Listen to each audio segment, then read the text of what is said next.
A sabedoria humana, ela é importante, sim. O conhecimento que nós temos secular. E tem o seu lugar. Ela nos ajuda a passar na entrevista de emprego, ajuda a passar no concurso. Alguém que tem algum conhecimento sobre finanças, economia, ajuda a administrar bem sua empresa. Mas a única coisa que o conhecimento humano, que é aí o que está sendo colocado em xeque aqui, não pode fazer, é nos ajudar na questão da administração, da comunhão com a igreja. Ou seja, na questão da liderança da igreja, que tem um modelo de organização diferente do modelo que o mundo tem. No mundo tem uma questão de hierarquia, tem uma questão, né, do maior que gerencia o menor, mas no reino de Deus não tem isso. Todos nós somos servos uns dos outros. Não é porque o pastor ele é o líder da igreja que ele vai ser alguém que vai controlar a vida dos irmãos, que vai mandar nas pessoas, Não. Ele é um servo igual aos outros. Por isso que Paulo disse, não há motivo para se orgulhar em qualquer conhecimento desse mundo, em sabedoria desse mundo. Não é porque você tem Apolo, que é um professoral, ou Paulo, ou Pedro, que esteve com Jesus, que conviveu pessoalmente com Jesus, que você vai se orgulhar disso. Isso não é motivo de orgulho. O único orgulho que nós temos para se orgulhar é a cruz de Cristo. Quando eu estive entre vocês, eu não fui com nenhum tipo de sabedoria. Não tentei argumentar com vocês por nenhum tipo de conhecimento humano. E ele tinha para isso. Conhecia as tradições judaicas, as leis romanas, a filosofia grega. Ele tinha muito domínio disso, mas ele disse que poderia ter ido com essas palavras, com esse tipo de conhecimento, com esse tipo de sabedoria. Ele podia ostentar isso. Olha, vocês têm então que ser do meu partido, porque eu tenho muito conhecimento. Mas ele disse, olha, eu não desejei saber outra coisa, a não ser Cristo e este crucificado. Esse é o meu orgulho. Você não pode estar se orgulhando aí, porque é do partido de Paulo, porque é do partido de Apolo, porque é do partido de Jesus Cristo, porque é do partido de Pedro. Não, isso não é orgulho para ninguém. O nosso orgulho é a cruz. Porque aos pés da cruz de Cristo, todo o chão é plano. Lá fora, pode ter um administrador de empresa, pode ter o patrão e o empregado. Mas quando chega dentro, essa diferença se desfaz. Lá fora, você pode ter rico e pobre. Homem e mulher. Mas aqui não. Aos pés da cruz de Cristo, não existem essas diferenças. Tem muitas igrejas hoje que tem área VIP. E justamente, só quem vai para essa área é aquelas pessoas famosas, né, que tem mais dinheiro. Eles argumentaram que diz que tem muitos cristãos, muitos membros, né, dentro da igreja, que fica, digamos, querendo autógrafo, alguma coisa desse tipo. É por isso que fizeram essas áreas, para que essas pessoas famosas não sofram constrangimento dentro da igreja. Mas não tem cabimento um negócio desse. Mas é interessante porque um problema que nós tínhamos lá com a igreja de Corinto, que esse é o problema, esses partidarismos, essa acepção de pessoas, inclusive, é um problema que persiste. As pessoas leem a Bíblia, leem as cartas de Paulo, mas persistem nos mesmos erros. Aí a importância de estudar novamente as cartas de Paulo, porque a carta de Paulo, e até o pastor Bernardino falou ontem, né, no programa Bíblia em Foco, que a carta de Paulo, a carta aos Coríntios, é uma mensagem mais para hoje do que qualquer outra carta. Porque ela é muito atual. E esse é um problema. Parece que você está lendo Coríntios e está vendo essa questão aí. Na ceia, se a gente for estudar mais um pouquinho sobre a ceia, existia uma área existia uma ala, vamos dizer, VIP ali em Coríntios, de pessoas que se esbanjavam com muita comida, porque eles levavam muita comida para a ceia, porque naquela época, pelo menos nas primeiras ceias, eles ainda levavam bastante alimentos, e eles estavam se esbanjando, se embriagando, porque eles comiam bastante, se embriagavam com vinho. Né? Não era esse o propósito de Deus. Por isso que o apóstolo Paulo vai ter um capítulo especial, nós vamos chegar lá ainda, né? Que ele vai condenar isso. Por outro lado, a gente estava deixando em outra área pessoas pobres. Que, em vez de eles juntar, vamos fazer um junta-panela. Quem tem pouco, né? Junta com os que tem mais e faz uma santa ceia só. A gente acha que o que Paulo escreveu lá para os Coríntios já deveria ter sido corrigido hoje, mas não é. As pessoas continuam repetindo os mesmos erros, lendo os evangelhos, mas fazendo o errado. Não precisa mais Deus escrever outra carta aos Coríntios, carta a essa igreja que faz essas áreas VIPs, porque já está escrito, a mensagem que se viu para o Coríntios, para os irmãos de Coríntios, serve para nós hoje. Mas, por outro lado, olha o que é que a gente vê. A gente não pode pensar que a igreja de Coríntios, por ser uma igreja mais próxima de Jesus, assim, do momento que Jesus ascendeu ao céu e conviveu com eles, 50 anos depois lá de Cristo, podemos dizer que não era uma igreja perfeita. Nunca teve igreja perfeita. Isso serve para nos dizer que nós precisamos sempre ser corrigidos, orientados por Deus, como a igreja de Coríntios foi, por Paulo, e que isso era uma questão do passado. Agora, Paulo nunca desistiu da igreja, a gente vê isso, ele nunca desistiu, e é para nós hoje, para nós nunca desistimos também da nossa igreja. Porque a nossa igreja não é perfeita e nunca vai ter uma igreja perfeita. Disse um pastor, eu acho que era Spurgeon, né? Um rapaz chegou para ele e disse, pastor, como é a sua igreja? Sua igreja é perfeita? Porque eu só vou um dia ser um cristão quando eu encontrar a igreja perfeita. Diz que Spurgeon, né? Chegou para ele e disse, então faça o seguinte, quando você encontrar essa igreja perfeita, não entre nela. Porque senão você vai estragar, porque você tem defeitos. Então a igreja somos nós. E viemos para a igreja cheia de defeitos. E estamos aqui para ser corrigidos, para ouvir exortação. É um sermão, é uma leitura, é uma lição como esta. É um conselho de um pastor, uma orientação do irmão. Então isso é algo que vai sempre ter na igreja de Deus. Senão não precisávamos nem estar mais aqui. Nós estaríamos perfeitos. Então, o fato de uma igreja ter muitos erros, que é o caso da igreja de Coríntios, não é um fato para a gente desistir. Porque Paulo não desistiu da igreja de Coríntios. E em relação a nós temos que aprender com Paulo, né? Para que a gente possa sempre exortar a igreja e cuidar da igreja e amar a igreja em vez de sei lá, e condenando, já julgando as pessoas, né? Porque os problemas de Coríntios eram sérios, era imoralidade sexual, as pessoas tinham relação. A Bíblia diz lá que é mãe, mas essa mãe a gente sabe que era uma madrasta, né? E tinha essa questão de acepção de pessoas que a gente está vendo aí na ceia, essa mesma coisa que Laís falou, né? Uns nas áreas VIPs e outros lá. Aí os que não tinham nada para comer ficavam lá. Eles lá, num lugar específico, viu, Laís? Na área VIP, se esbanjando com comida, se embriagando com vinho, e os outros pobrezinhos. Aí, Paulo condenou. Sabe o que é que Paulo disse? Que eles estavam dividindo o corpo de Cristo. A mensagem de 1 Coríntios é a unidade do corpo de Cristo. Então, eles estavam dividindo o corpo de Cristo. E aí eles, olha, você não pode dividir o corpo de Cristo, ter partidarismo, ter acepção de pessoas. Uns numa área VIP e outros em outro lugar. E aí hoje você vem para um momento desse, século XXI, depois das pessoas lerem a Bíblia, não sei quantas vezes, a internet está cheia de pregações, de sermões, e as pessoas repetindo o mesmo erro que tinha lá em Coríntios.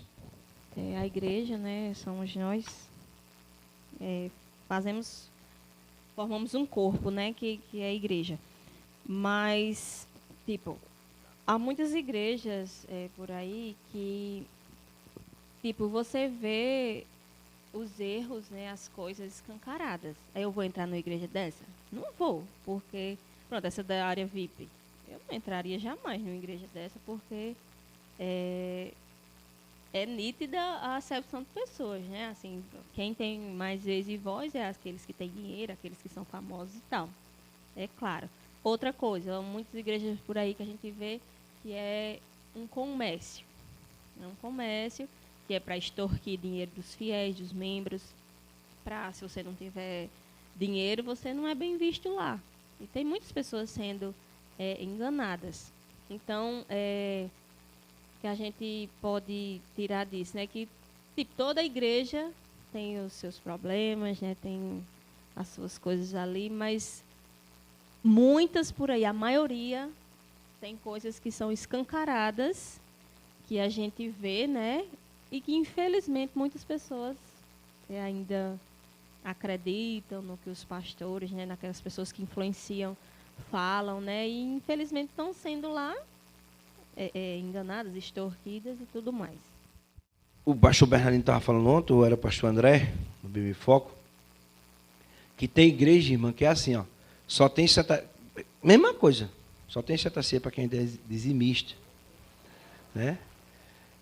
Outros, do mesmo jeito que acontecia em Coríntios, dividindo o corpo de Cristo, né?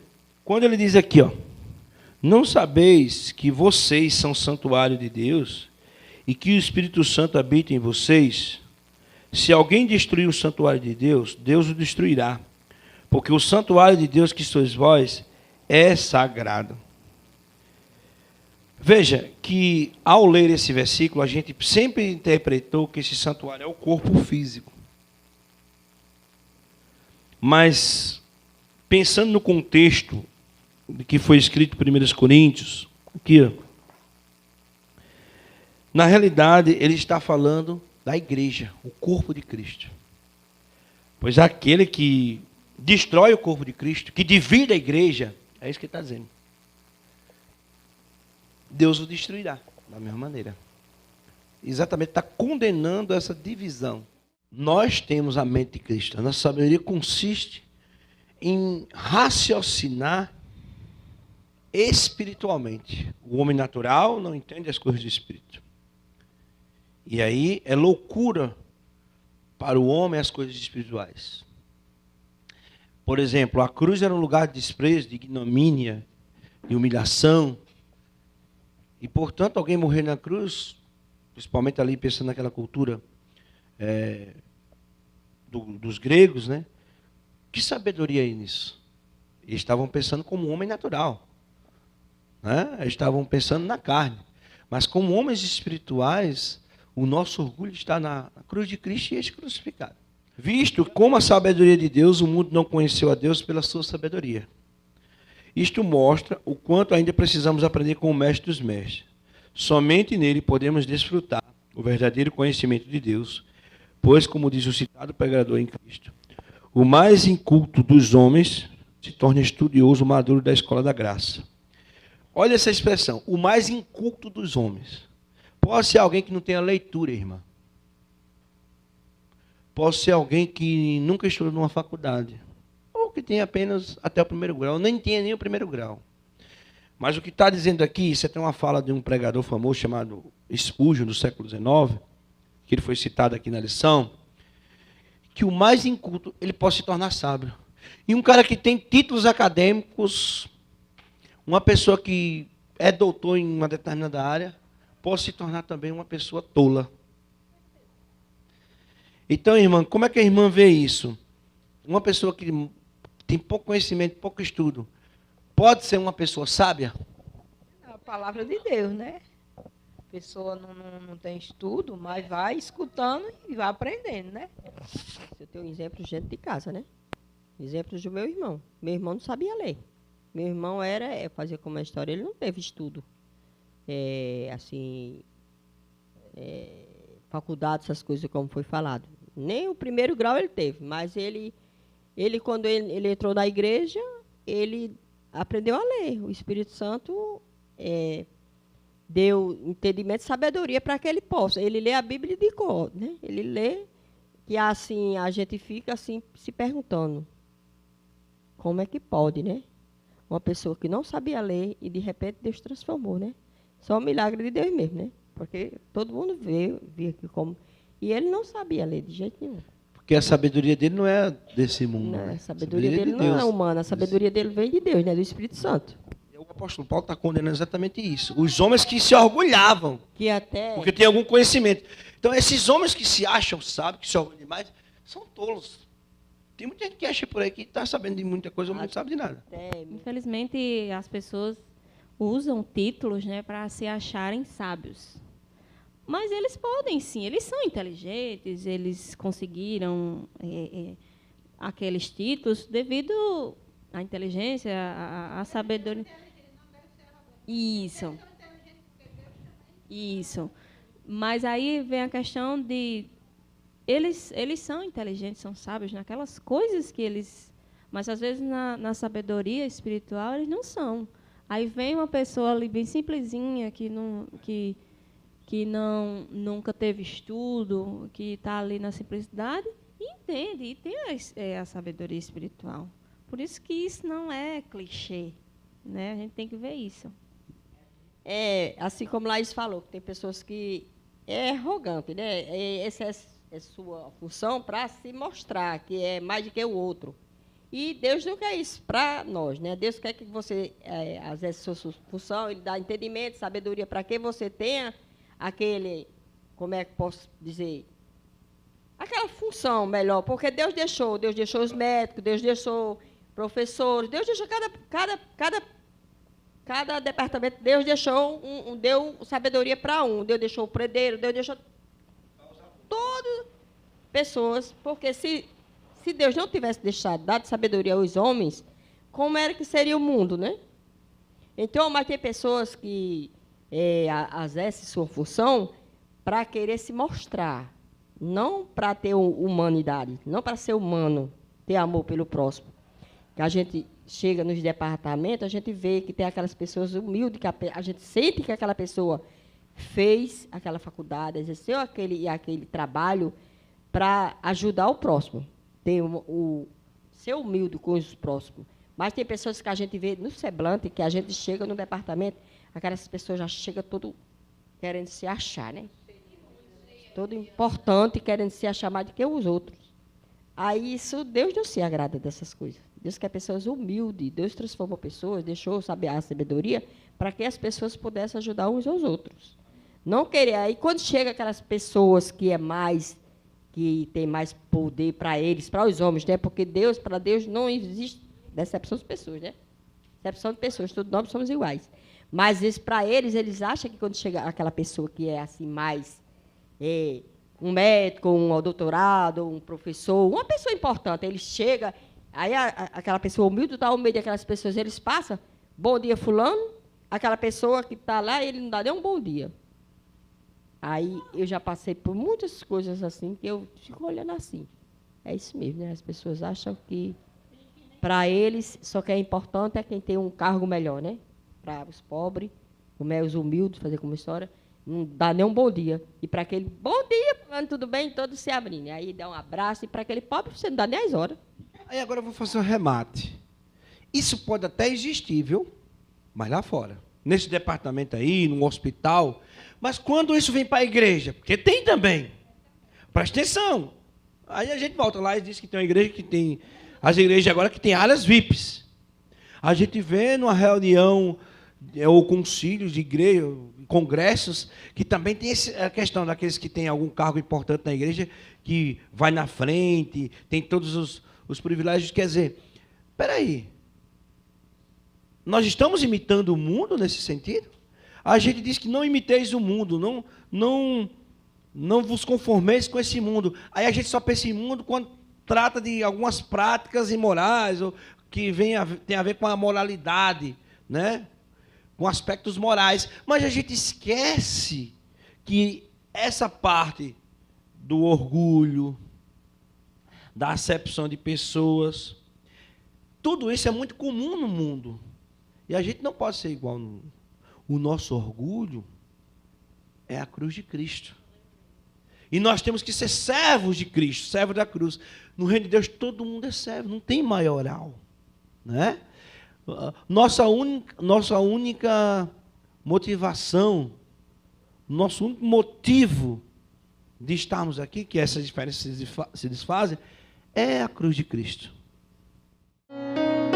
Essa cruz Deus tem pra mim, atrativo sem fim, pois Jesus nela me resgatou.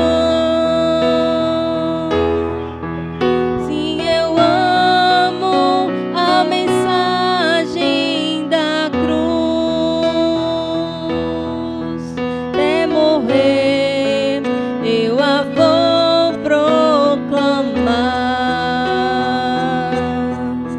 Levarei eu também minha cruz, até por uma coroa trocar. Essa cruz padeceu, desprezado morreu, meu Jesus, para dar meu perdão. Eu me alegro na cruz, dela vem graça e luz para minha santificação.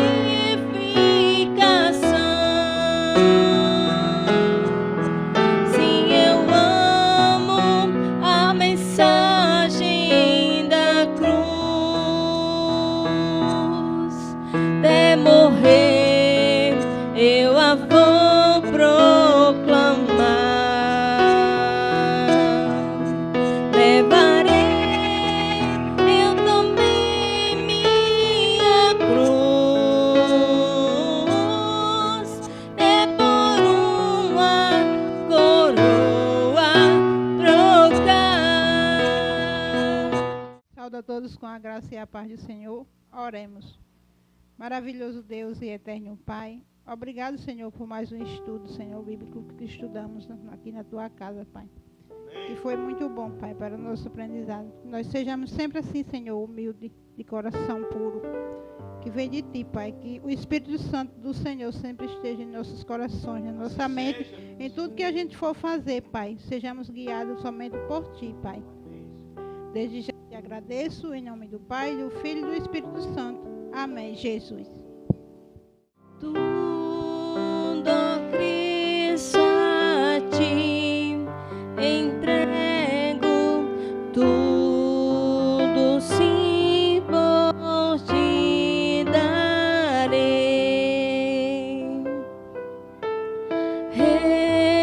Resoluto, mais sumiço, sempre a Ti eu servirei.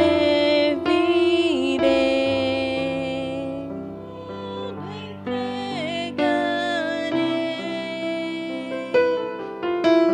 Sim, por Ti, Jesus, bendito, tudo deixarei.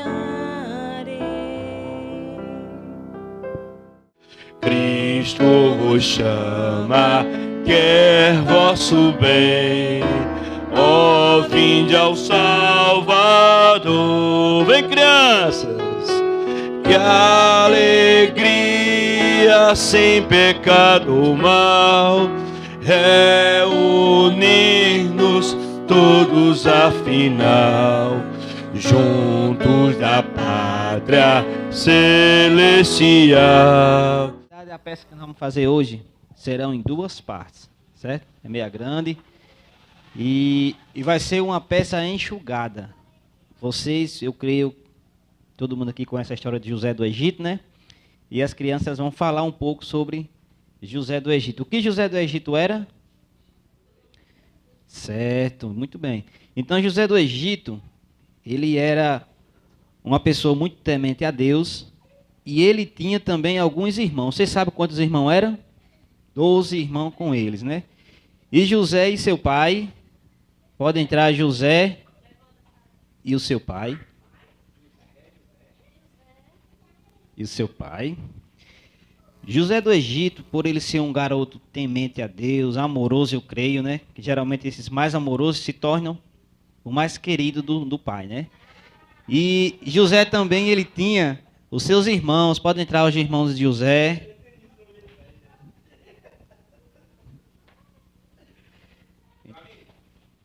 E o que acontece? José do Egito era o filho favorito do pai. E, no entanto, e as meninas vão mostrar agora o que foi que aconteceu com esse favoritismo. Vamos lá. Nesse momento, o pai de José estava dando uma túnica para ele, né, e seus irmãos ficaram furiosos, vendo que José era o queridinho.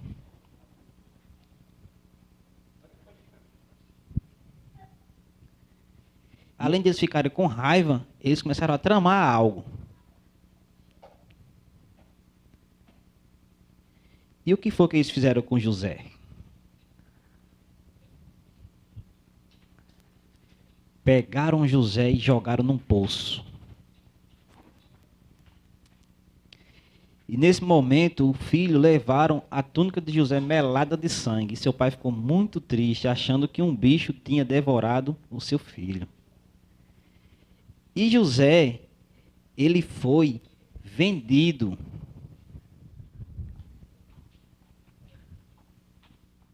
E José continuou sendo aquele cara obediente a Deus, aquela pessoa que fazia tudo certinho, e tudo que José fazia prosperava. Me conta de tudo, por favor. E José, por ser esse cara que tudo que ele fazia prosperava, se tornou um cara bonito, obediente, inteligente e chamou a atenção da esposa de Faraó. José, eu tô apaixonado por você. Não pode acontecer isso. Além de Deus e do seu esposo. E ela ficou furiosa e arrancou a roupa de José. Socorro, socorro! O que foi que aconteceu? José me atacou. Quando eu gritei, ele saiu correndo. E deixou a roupa. Prendam ele! E José foi preso injustamente. Só que José continuou sendo aquele cara organizado, mesmo preso. Mesmo ele sabendo que estava preso injustamente, continuou sendo o queridinho do carcereiro. E então 2 pessoas foram presas também. E um certo dia eles estavam muito tristes. E José, sempre como foi um cara inteligente, foi até aqueles prisioneiros. O que aconteceu que vocês estão com a cabeça baixa? José, eu tive um sonho muito perturbador. Você interpreta para mim? Sim, com certeza. Eu tinha um sonho muito ruim. Você interpreta para mim? Sim, com certeza.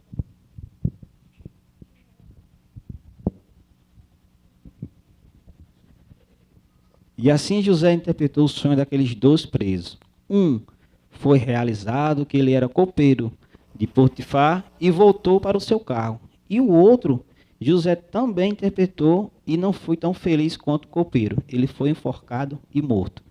E um certo dia o faraó também teve um sonho perturbador. O que será que aconteceu? Eu tive um sonho muito perturbador.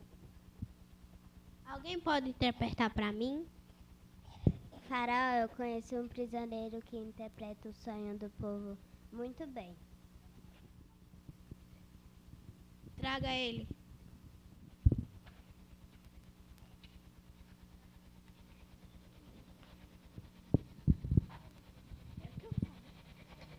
Eu tive um sonho muito perturbador. Ninguém pode interpretar para mim. Você pode?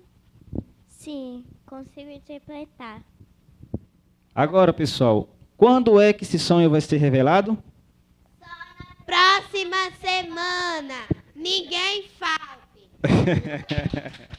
A graça e a paz do Senhor Jesus, o amor do nosso Pai, a comunhão e as consolações do Espírito Santo de Deus estejam com todos hoje e para sempre.